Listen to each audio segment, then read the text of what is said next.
할렐루야. 우리 옆에 분들과 잠시 인사 나누겠습니다. 하나님은 당신을 사랑하십니다. 당신이 있어서 참 행복합니다. 참 잘 오셨습니다. 할렐루야. 우리가 인사할 때 당신이 있어서 참 행복합니다 라고 인사를 했는데, 우리 함께하는 성도님들 때문에 정말로 행복한 저와 여러분들이 되시길 바랍니다.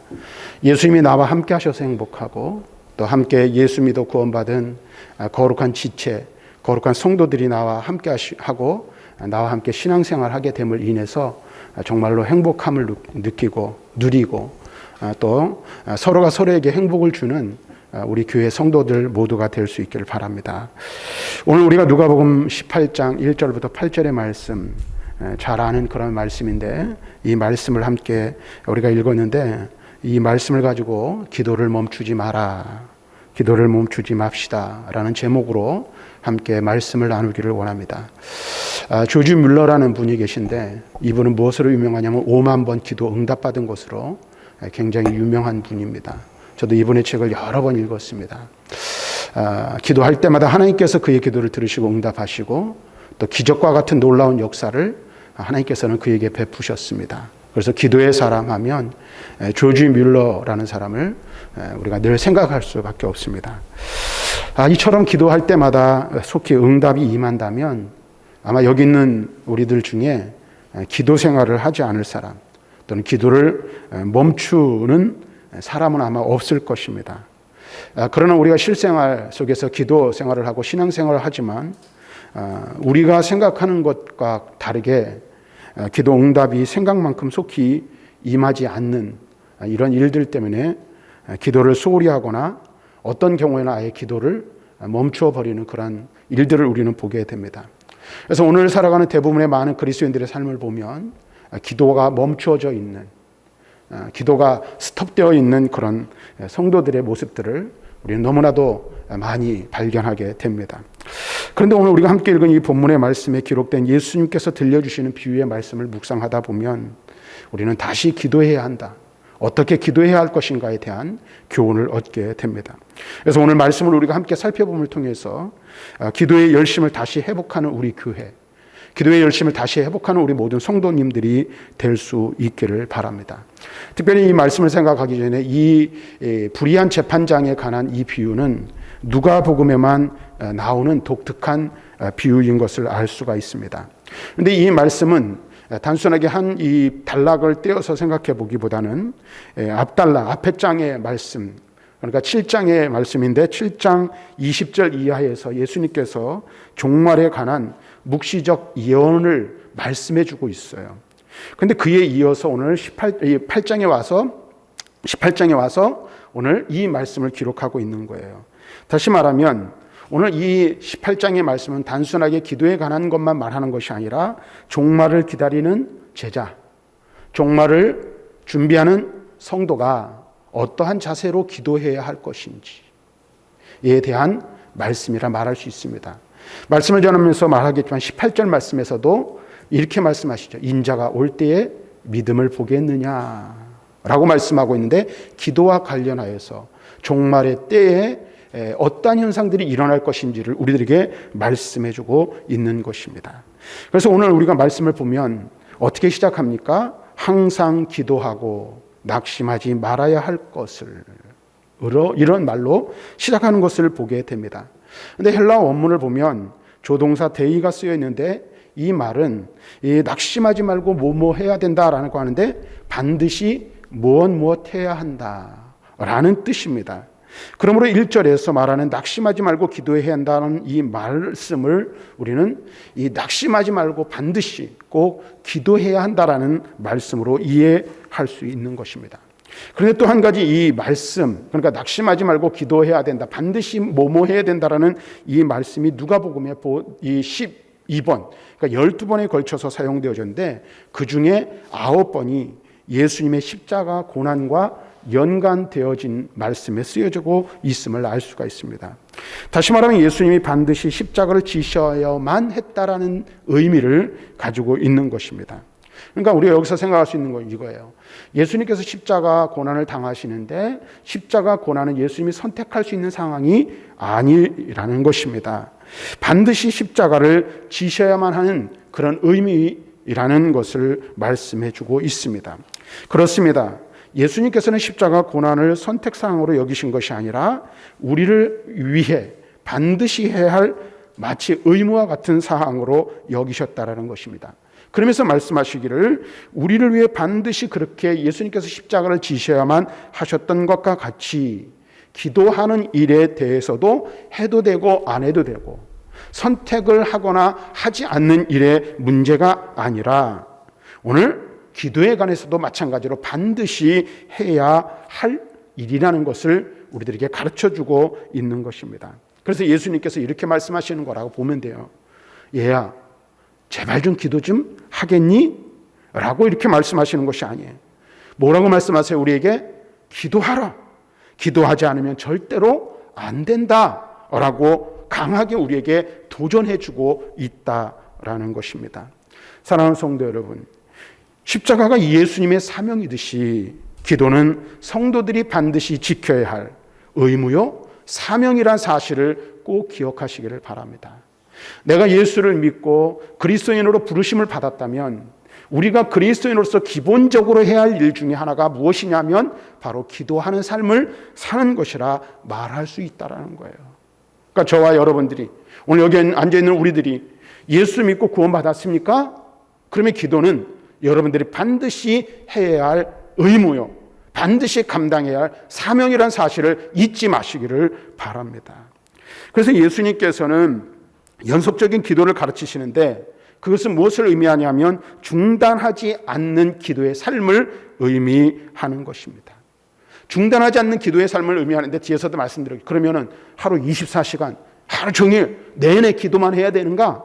그런 의미가 아닌 것을 우리는 너무나도 잘 압니다. 언제든지 기도의 자세와 기도의 마음을 유지하는 삶을 의미하는 것입니다. 그래서 바울도 데살로니가 전서에서 뭐라고 말합니까? 쉬지 말고 기도하라 라는 것을 가르치고 있는데 그 또한 같은 의미라고 볼 수 있습니다. 그래서 종말에 임할 하나님 나라를 대망하는 기도에 필요한 것은 또 무엇을 말하고 있습니까? 낙심하지 않고 기도하는 것입니다. 낙심하지 않고. 근데 여기서 우리가 이 낙심하다라는 단어를 좀 살펴볼 필요가 있어요.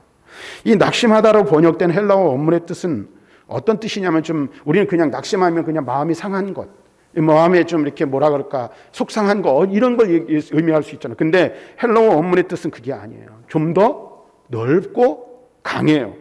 완전히 정신을 잃다, 녹초가 되다라는 그런 어떤 문자적인 의미를 가지고 있습니다. 다시 말하면 이것을 이 문자 그대로 말씀을 보고 낙심하지 말고 기도하라는 말씀을 해석하면 낙심하였다는 것은 현실적인 어려움으로 인하여 마치 혼비백산하는 그런 혼비백산할 일을 만나서 완전히 지쳐있는, 그래서 녹초가 됐다는 거예요. 아무것도 할 수 없는 힘과 그 다음에 마음의 모든 것들을 다 내려앉은 그러한 상황을 말하는 것이죠. 그러니까 그러한 상황 가운데서 그러한 상황을 당하는데 어떻게 해요? 그러한 일에 이르지 않도록 뭐 해야 된다는 거예요? 기도해야 한다는 거예요. 그럼 이것을 무엇을 의미하는 것일까?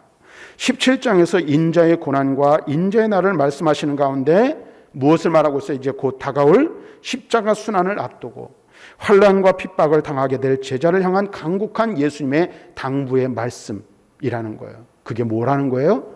곧 환난이 닥치는데 마지막 때가 다가오면 큰 어려움을 맞이하게 될 텐데 뭐 하라는 거예요? 그 어려움을 이겨내려면 기도하라는 거예요. 그래서 예수님께서 어떻게 하셨어요? 십자가를 지시기 전에 제자들을 데리고 산에 올라가셔서 기도하라 그랬어요. 그러면서 뭐라고 말씀하셨습니까? 시험에 들지 않게 기도하라. 시험에 들지 않도록 깨어 있으라고 말씀하고 있는 거예요. 십자가 고난을 앞두고 예수님께서는 기도하셨고 제자들에게 기도를 말씀하시는 거예요. 또 오늘 이 시대를 살아가고 있는 그리스도인들에게는 무엇을 말하고 있습니까? 곧 종말의 때가 다가오는데 뭐 하라는 거예요? 그 종말의 때를 바라보는 우리들에게 기도하라고 말씀하고 있는 거예요. 근데 여러분 보세요. 기도하면서 여러분들이 주의해야 될 게 있어요. 그게 뭐냐면 낙심해서 기도를 멈추는 것이라는 거예요. 오늘날 우리는 많은 사람들이 여러 가지 이유 때문에 기도를 멈춥니다. 기도하지 않습니다. 그 중에 가장 큰 것 중에 하나가 뭐예요? 낙심해서 기도하지 않는 거예요. 하나님이 내 기도를, 내가 이 어려운 가운데 기도해도 내 기도를 들으시지 않는 것 같아. 그리고 아무 변화도 일어나지 않고 아무 문제도 해결되는 게 없어. 그럴 때 우리는 어떻게 해요? 낙심해서 기도하지 않는 거예요. 그런데 낙심하지 말도록 기도하라고 말씀하고 있고, 낙심하는 그 자리에 이르지 말 것을 말씀해 주고 있다는 거예요. 하나님이 원하시는 건 뭡니까? 우리가 마음에 낙심이 되어 기도를 멈추는 것은 하나님이 원하시는 뜻이 아니라는 거예요. 그리고 기도를 멈추는 것은 우리의 가장 중요한 의무, 우리의 가장 중요한 사명을 무시하는 것입니다. 그래서 그리스도인의 삶을 한마디로 다른 말로 표현하면 이거예요. 낙심하고 포기하려는 자기와의 싸움을 싸우는 자가 바로 그리스도인이라 말할 수 있어요. 그래서 우리는 어떻게 해요? 기도를 붙들고 기도의 사명을 감당하고 어떠한 경우에 있든지 기도하기를 멈춰서는 안 된다는 사실을 분명하게 알아야 돼요. 그래서 우리는 항상 뭐 해야 됩니까? 기도해야 합니다. 쉬지 말고 기도하는 삶을 살아야 합니다. 그래서 예수님께서는 계속 말씀하시죠. 항상 기도하고 낙심하지 말아야 할 것을 가르치기 위해서 이 비유를 말씀하고 있다라고 말하고 있어요. 오늘 본문의 비유를 말씀하셔요. 이렇게. 근데 우리는 여기서 뭘 말하냐면 항상 기도하는 것이 전제되어지고 있다는 사실을 놓쳐서는 안 됩니다. 근데 이것은 모든 일을 그만두고 또는 앞에서 말씀드린 것처럼 하루 24시간 내내 오직 기도에만 몰두하라 라는 그런 의미는 아닙니다. 앞에서 말씀드렸듯이 사도 바울은 쉬지 말고 기도하라고 하는데 그것이 그리고 우리를 향하신 하나님의 뜻이라고 말하고 있는데 이 말씀의 뜻은 매 순간을 주님의 도우심과 인도하심에 자신의 삶을 맡기고 주의 인도하심에 순종하는 삶, 그 삶이 되어야 할 것을 말씀해 주고 있는 거예요. 다르게 얘기하면 이것은 주님과 동행하는 삶이라 말할 수 있어요. 오늘 우리가 주님과 동행한다는 것은 무엇을 말하고 주님의 인도하심을 따라 사는 삶이고 주의 인도하심에 순종하는 삶을 의미하는 거예요. 내 곁에 주님이 계시고 내 삶을 주님이 인도하신다는 것을 우리는 늘 인식하며 살아야 한다는 거예요. 다시 말하면 이것은 또 다른 말로 하면 기도가 곧 삶이 되어야 한다는 거예요. 기도가 삶이 되어야 하고 삶이 곧 기도라는 사실을 우리는 분명하게 인식해야 돼요. 기도 여러분들 한번 생각해 보세요. 기도의 그 요소 중에 중요한 게 뭐예요? 영적인 호흡이다라는 말도 있지만은 뒤에 잠깐 말씀드린 기도는 하나님 주님과 교제하는 거예요. 근데 여러분 교제의 요소 중에 가장 중요한 게 뭐죠? 예를 들면 이런 거예요. 가정생활을 하는데 부부가 서로 대화가 없어요. 그럼 그 부부는 건강한 가정생활을 할 수 있을까요? 없을까요? 없어요. 의사가 소통이 좀 잘 안 되더라도 의견이 대립되더라도 때로는 어떤 때는 어떤 일들에 대해서 서로 생각이 다르더라도 끊임없이 부부는 뭐 해야 돼요? 대화함을 통해서 소통해 나가야 되고 문제를 해결해 나가야 되는 거예요. 그럴 때 그 부부가 건강한 부부의 생활을 할 수 있고 건강한 가정을 이루어갈 수 있는 거예요. 어떤 때는 치고받고 싸우기도 하잖아요. 그런데 치고받고 싸울지라도 뭐 하는 거예요? 뭐가 끊어지면 안 돼요? 대화가 멈추면 안 되는 거예요. 왜요? 대화를 통해서 서로 교통하고 교제하고 서로의 마음을 알아가는 거거든요. 근데 여러분 보세요. 예수님과 교제한다는 것은 기도가 곧 교제라고 말하는데 그것은 무엇을 의미하는 것일까요? 끊임없이 주님과 대화하는 거예요. 끊임없이 주님에게 우리의 문제와 우리의 형편과 우리의 마음을 아뢰고 그 일에 대해서 주님이 뭐라고 말씀하시는지 들을 수 있는 귀가 열려야 되는 거예요. 그래서 물론 이제 우리가 예배당에 나와서 기도하는 거 중요해요. 근데 우리의 일상적인 삶 속에서 어떻게 주님과 끊임없이 대화가 이루어져야 되는 게 그게 바로 기도하는 삶이라 말할 수 있는 거죠. 그래서 어떤 일들이 일어날 때마다 주님, 이 일에 대해서 어떻게 생각하십니까? 이 일을 제가 어떻게 했으면 좋겠습니까? 이렇게 끊임없이 주님께 물으면서 우리가 살아가는 것, 그와 같은 삶이 되어져야 한다라는 거예요. 뿐만 아니라 조용한 시간을 별도로 내어 하나님께 기도하는 것이 필수적으로 기도 생활의 요청이 되지만 구체적인 삶 속에서 하나님의 뜻을 깨닫고 실천해 나가는 거예요. 주님께 묻고 주님께 아뢰고 주님이 우리에게 말씀하시면 어떻게 해요? 그 말씀에 순종하는 순종을 실천하는 자리에 나아가는 것. 이것이 기도의 삶이라고 말할 수 있어요. 또 우리가 기도할 때 주의해야 될 게 있죠. 어떤 기도 제목을 놓고 우리가 간구하는데 응답이 더딜 때가 있어요. 주님께서 속히 말씀하시지 않을 때가 있어요. 대부분의 경우 많이 그래요. 그런데 주님의 응답이 더디다고 생각하여 미리 포기하거나 낙심하지 말라는 권면의 말씀을 오늘 본문에서 말씀해 주고 있는 거예요. 왜 그럴까요? 우리는 인간이에요. 연약한 인간이에요. 이성의 한계를 가지고 있는 인간이에요. 그래서 천지와 만물을 지으시고 온 우주를 다스리시는 하나님의 뜻을 우리가 다 이해할 수가 없어요. 또 우리를 향하신 하나님의 계획하심이 있지만 하나님의 오묘하신 그 계획을 우리의 좁은 이성으로는 다 헤아릴 수가 없어요. 그런데 때때로 어때요? 우리의 기도가 응답되지 않고 더뎌질 때 우리의 마음속에 어떤 생각들이 들어요? 조바심이 나는 경우들이 있죠. 왜 응답하시지 않을까? 왜 문제가 해결되지 않을까? 왜 일이 진행이 되지 않을까 하는 조바심이 생길 때가 있다라는 거예요. 그러나 여러분 분명히 아세요. 오늘 우리가 꼭 기억하셔야 돼요. 그게 뭐냐면 주님은 우리에게 약속하셨어요. 무엇을 약속하셨어요? 기도하면 들으시겠다. 기도하면 응답하시겠다. 반드시 응답하시겠다고 말씀하셨어요. 문제는 무엇일까요? 나의 때가 아니라 하나님의 때에 응답하시는 거예요. 하나님께서는 가장 적절할 때, 응답하시되 가장 좋을 때에 최상의 것으로 우리에게 응답하시는 분이시라는 사실을 꼭 기억하시기를 바랍니다. 조금 더딜지라도 아직 때가 아닌 거예요. 하나님이 속히 응답하시지 않는 것은 아직 때가 이루지 않은 것이고 더 좋은 것으로 주시기 위해서 하나님께서 기다리라고 말씀하시는 거란 사실을 우리는 알아야 합니다. 그래서 예수님께서는 누가복음 11장 9절부터 13절에 이렇게 말씀하세요. 또 너희에게 이르노니 구하라 그러면 너희에게 주실 것이요 찾으라 그러면 찾아낼 것이요 문을 두드리라 그러면 너희에게 열릴 것이니 구하는 이마다 받을 것이요 찾는 이가 찾아낼 것이요 두드리는 이에게는 열릴 것이니라. 너희 중에 아버지 된 자로서 누가 아들이 생선을 달라 하는데 생선 대신에 뱀을 주며 알을 달라 하는데 전갈을 주겠느냐.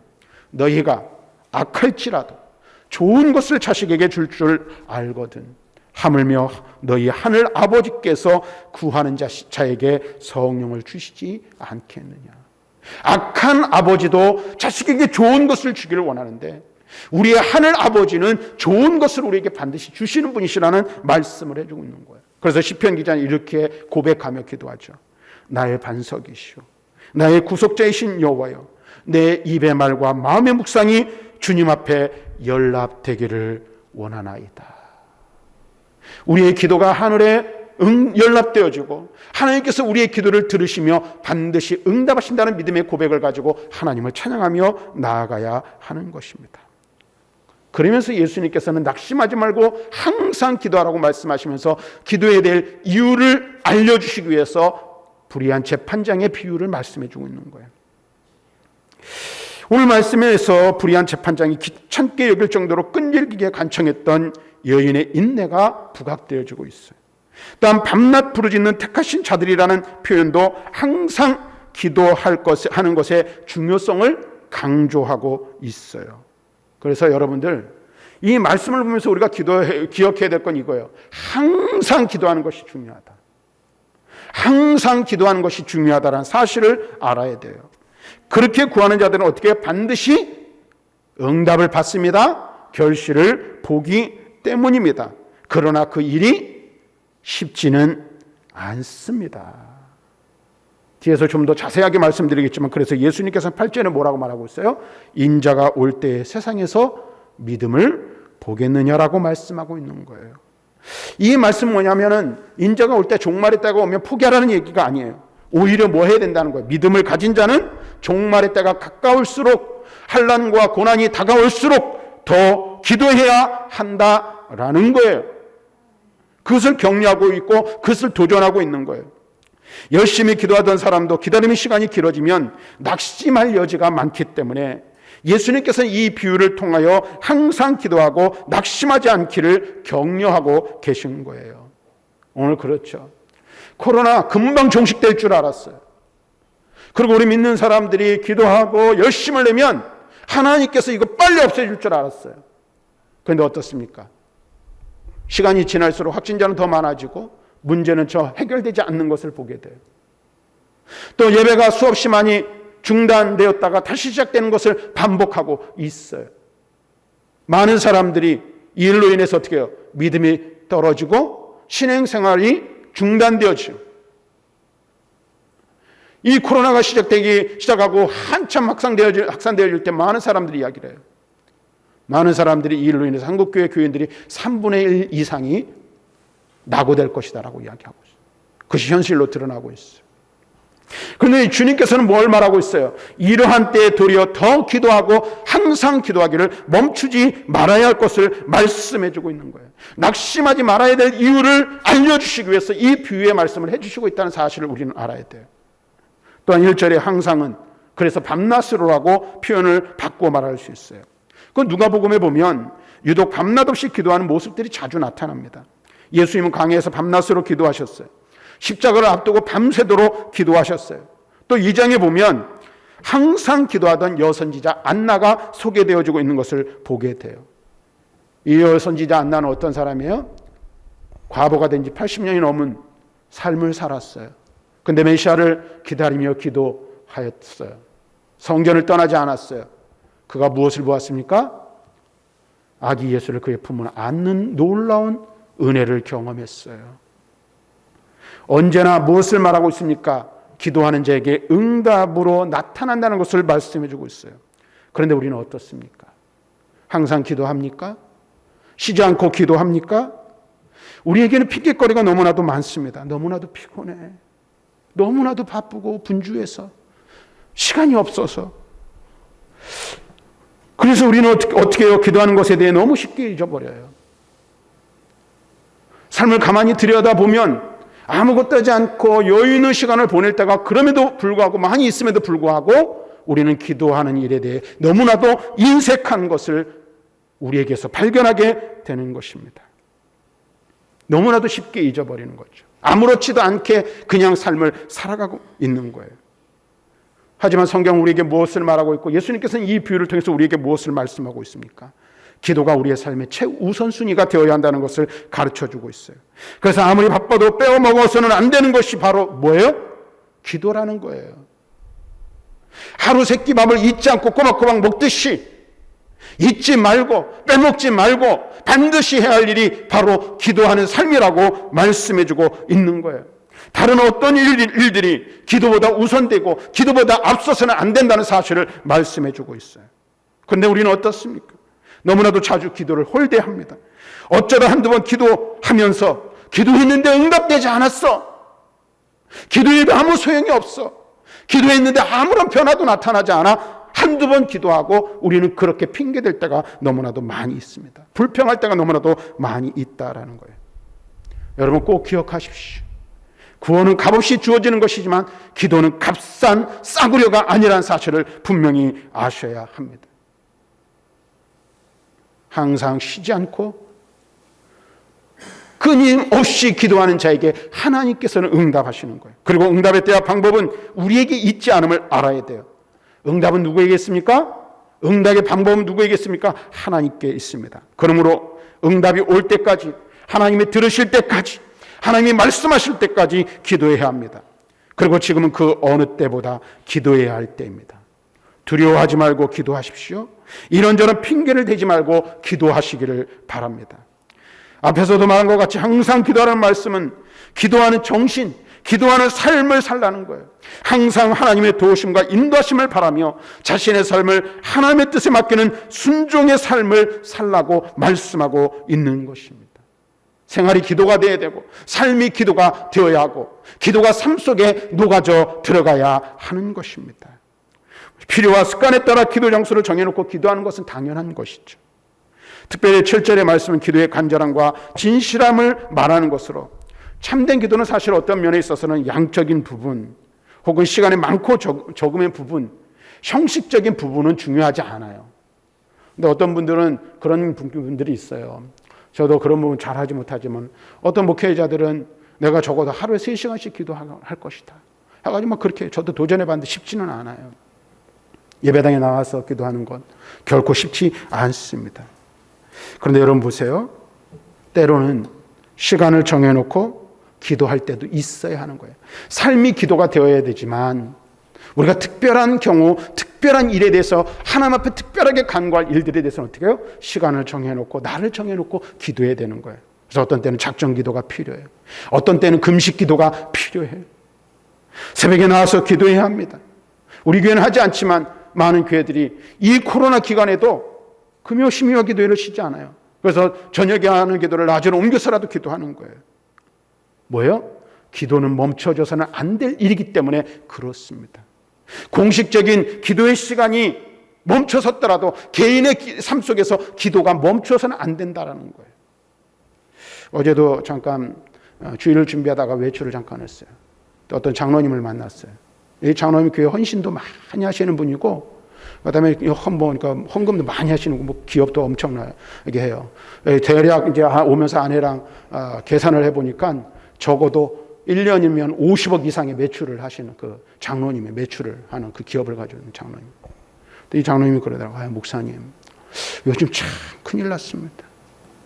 교인들이 모여서 기도하질 않아요.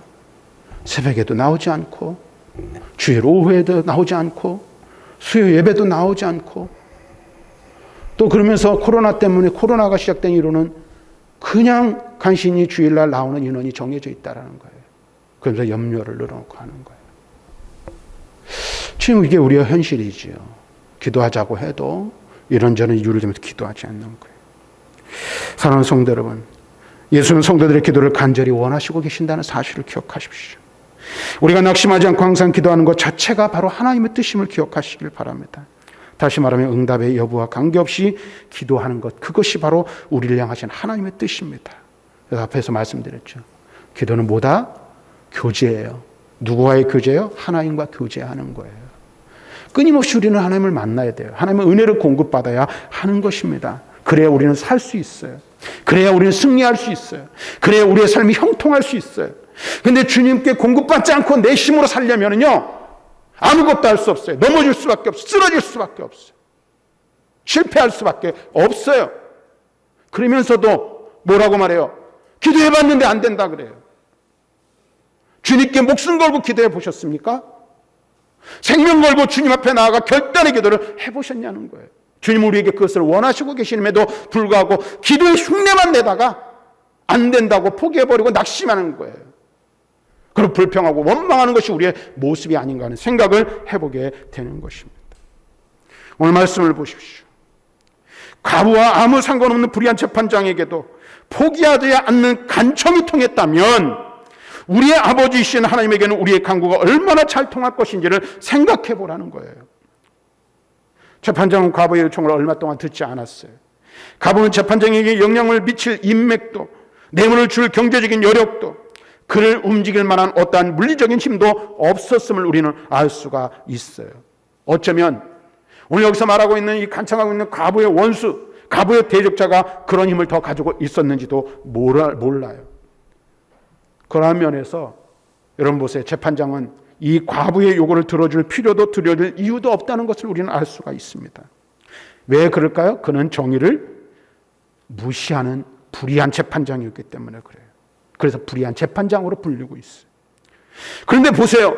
과부가 끈질기게 찾아가 반복해서 요청하자 그는 무엇을 느꼈어요? 번거로움을 느낀 거예요.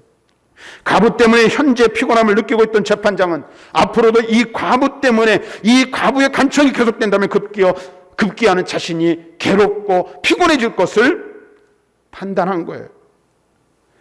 우리가 여기서 주목해야 할 것은 어쩌면 예수님께서는 과부가 아니라 재판장을 이 비유의 주인공으로 설정하시고 그를 불의하다 평가하시는지 모르겠어요. 불의한 재판장이 귀찮아서 과부의 소원을 들어주었다면 하물며 의로우신 우리 아버지 하나님이 성도들의 부르짖음에 속히 응답하시지 않겠느냐고 예수님께서는 물으시는 거예요. 여러분들도 자녀를 다 키워보셨잖아요. 그렇죠? 근데 아무리 차갑고 냉정한 아버지라도 자식이 고집을 부리면 자식의 고집을 꺾을 수 있어요? 없어요? 꺾을 부모가 없어요. 그래서 자식을 이기는 부모가 없다는 말이 왜 나왔겠어요?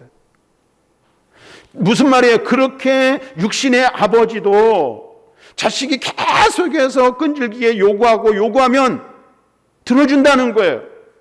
근데 우리 하나님은 어떤 하나님이세요? 좋은 것을 주시는 아버지예요. 의로우신 아버지세요. 모든 것을 다 하실 수 있는 전능하신 하나님이세요. 당신의 자녀들에게 자기 아들을 주시기까지 사랑하신 아버지세요. 그리고 그 아버지가 약속하셨어요. 기도해라, 부르짖으라, 응답하겠다.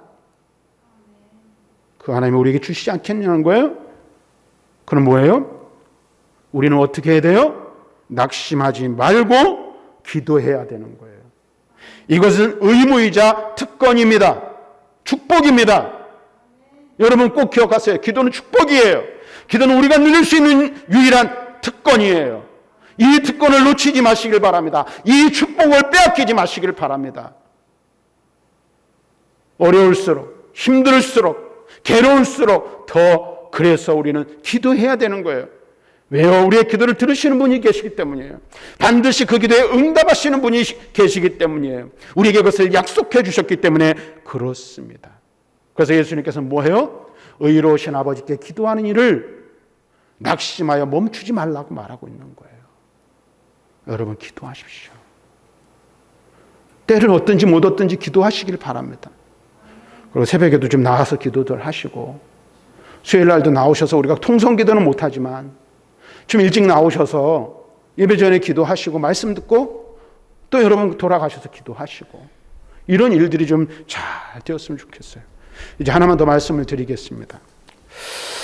지금까지 말씀드린 것이 이 비유에 대한 단순한 해석이었다면, 이제 마지막 결론에서 예수님이 이 비유의 주제를 삶에 적용하도록 우리에게 도전해 주고 있어요. 그래서 8절의 말씀을 해주고 있어요.